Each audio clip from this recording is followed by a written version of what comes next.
Hello my dear friends, स्वागत है आपका आपके अपने यूट्यूब चैनल पाथमेकर में। मेरा नाम है सौरभ और दोस्तों समय हो चुका है विश्लेषण का।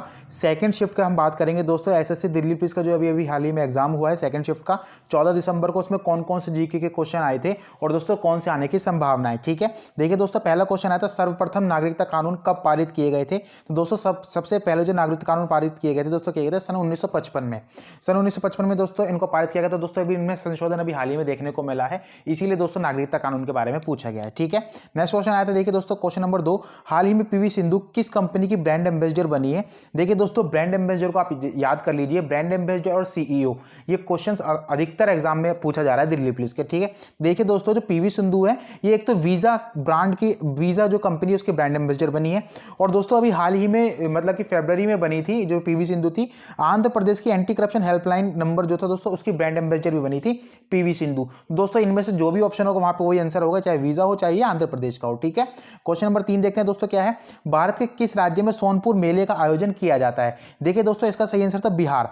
बिहार में दोस्तों एशिया का सबसे बड़ा पशु मेला लगाया जाता है, सोनपुर मेला कहते हैं दोस्तों इसको। इसका आयोजन हर साल दोस्तों नवंबर दिसंबर में कार्तिक की पूर्णिमा को किया जाता है। कब किया जाता है दोस्तों? कार्तिक की पूर्णिमा को। ठीक है, तो सबसे बड़ा सोनपुर मेला कहां लगाया गया दोस्तों अभी हाल ही में? बिहार में। ठीक है दोस्तों, ये मेले और ये त्योहार और दोस्तों लोक नृत्य है, ऐसा कोई भी पेपर अभी तक दिल्ली पुलिस का नहीं हुआ है जो कि इस टॉपिक, इन 3 टॉपिक में से क्वेश्चंस ना आए हों।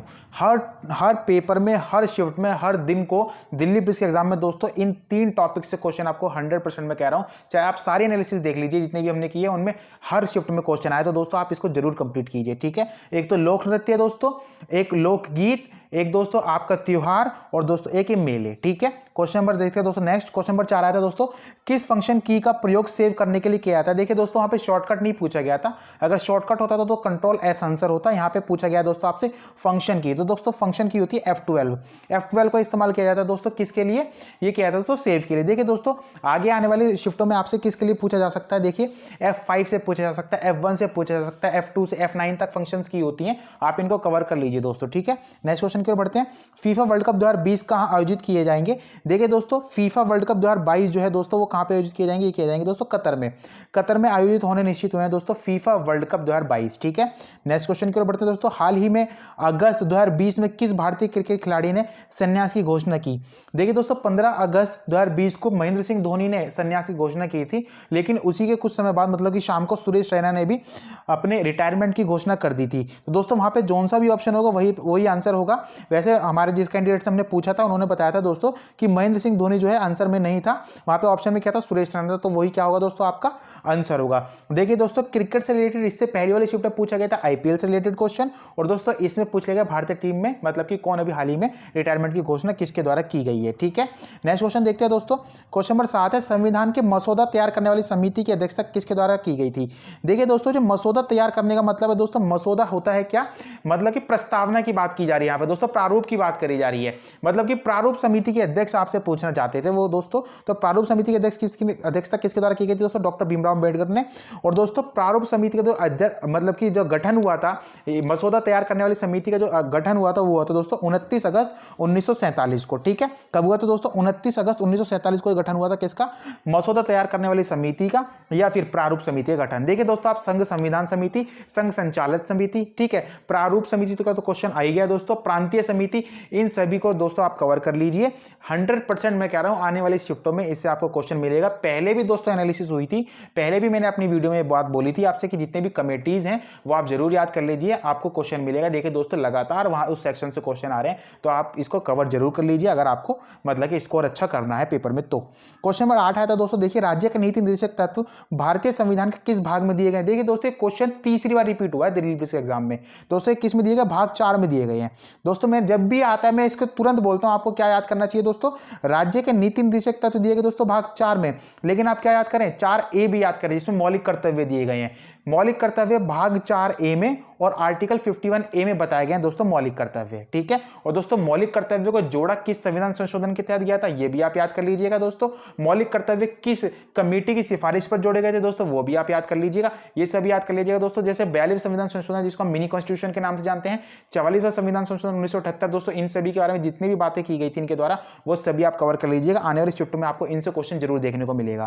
क्वेश्चन नंबर 9 आया था, देखिए दोस्तों, ये भाग 4 तो आंसर बताई दिया मैंने आपको। क्वेश्चन नंबर 9 आया था, रजिया सुल्तान को कहां कैद करके रखा गया था। देखिए दोस्तों, सभी आप जानते हैं भारत की प्रथम मुस्लिम शासिका थी रजिया सुल्तान, ठीक है।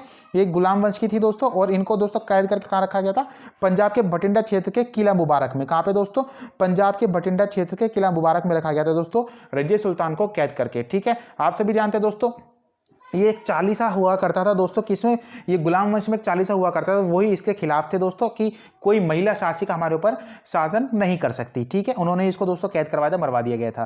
क्वेश्चन नंबर 10 आता है दोस्तों, देखिए केंद्र सरकार द्वारा न्यूनतम समर्थन मूल्य मक्का कितना बढ़ा दिया गया है। मतलब दोस्तों जो न्यूनतम समर्थन मूल्य मिनिमम सेलिंग प्राइस होता है मक्का का, वो कितना बढ़ा दिया गया 2020 में। देखिए दोस्तों 2019 में तो ये दोस्तों 1760 था, लेकिन अभी जो हाल ही में 2020-21 के लिए किया गया, वो किया गया दोस्तों 1850 रुपए। कितना दोस्तों, 2019 में तो 1760 था, लेकिन 2020 के लिए 2020-21 के लिए 1850 रुपए रखा गया है, ठीक है। नेक्स्ट क्वेश्चन आता है दोस्तों, देखिए किस अनुच्छेद के तहत यह बताया गया है कि भारत की लिपि देवनागरी है। देखिए दोस्तों ये क्वेश्चन मैंने आपको जीके पुस्तक सीरीज के माध्यम से करवाया था। ये आर्टिकल 343 क्या बताता है दोस्तों, आर्टिकल 343 में बताया गया है भारत की राजभाषा हिंदी, और दोस्तों भारत की राजभाषा हिंदी और देवनागरी हमारी क्या है, लिपि है। ये आर्टिकल 343 में बताया था। देखिए दोस्तों मैं आपको हर बार जितनी भी बार एनालिसिस होता है उतनी ही बार मैं आपको क्या कहता हूं, आर्टिकल से रिलेटेड मोस्ट इंपोर्टेंट आर्टिकल्स जो भी हैं दोस्तों वो आप कवर कर लीजिए। जैसे कि दोस्तों पार्ट 1 में 1 से लेकर के 4 तक, पार्ट 2 में दोस्तों 5 से लेकर के 11 तक, पार्ट 3 में दोस्तों 12 से लेकर के 35 तक,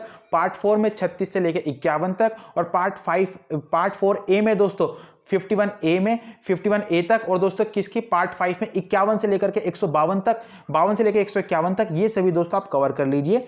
राष्ट्रपति से रिलेटेड आर्टिकल कवर कर लीजिए। ये 100% मैं कह रहा हूं, हर शिफ्ट में ऐसा कोई पेपर अभी तक नहीं हुआ जिसमें अनुच्छेद से संबंधित प्रश्न ना आया हो, ठीक है। क्वेश्चन नंबर 12 देखिए दोस्तों, क्वेश्चन नंबर 12 आया था, किस अनुच्छेद के तहत संसद एक अलग राज्य का गठन कर सकती है। दोस्तों देखिए मैंने आपको बता रखा है पार्ट 1 में आर्टिकल 3 के तहत दोस्तों क्या कर सकती है, संसद एक नए राज्य का गठन कर सकती है, ठीक है। 2 राज्यों को मिलाकर के एक राज्य बना सकती है, फिर एक राज्य को तोड़ करके 2 राज्य बना सकती है, या फिर किसी नए राज्य का गठन भी कर सकती है। आर्टिकल 2 के तहत दोस्तों नाम में परिवर्तन कर सकती है। और आर्टिकल 4 क्या बताता है दोस्तों, आर्टिकल 4 बताता है कि कोई भी चेंजमेंट अगर इनसे आता है तो वो किस में चेंज लाता है, वो शेड्यूल मतलब कि अनुसूची में चेंज लाता है। और आर्टिकल 1 क्या बताता है दोस्तों, भारत एक संघ है 29 राज्यों का और दोस्तों 7 केंद्र शासित प्रदेशों का, ठीक है। ये सभी बताता है आर्टिकल 1।